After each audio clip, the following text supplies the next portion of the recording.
An industrial chemical manufacturer has warned its plant outside Houston could explode as fears turn to potential fuel contamination in 10 oil refineries in the impact zone of Tropical Storm Harvey were shut down. "We ain't doing no damn good," volunteer rescuers struggle in Houston. Read more. Arkema, an industrial chemical manufacturer, has warned that its plant, in a rural area near Houston, could explode and that there was no way to prevent it.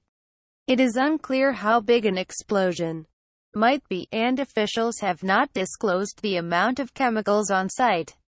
Employees and nearby residents have been evacuated. According to the Houston Chronicle, the facility lost power from its primary supply and backup generators late Monday night, while the company moved highly volatile organic peroxides into backup containers to keep them cool. If the chemicals became too hot, they could cause explosions or fires, the paper reported.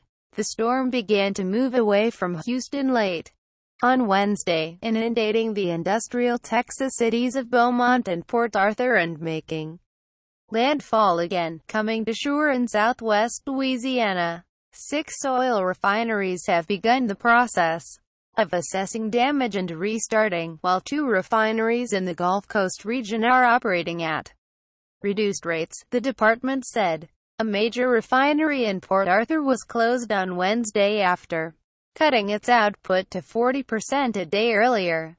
Refineries operated by Exxon, Shell and other companies have released pollutants as torrential rains damaged storage tanks and other industrial facilities on the Texas coast, the Associated Press reported, although it is not clear the significance of the environmental risk they pose. The Houston city center appeared to have relatively little flooding damage, officials said, but the storm leaves mass destruction in its wake.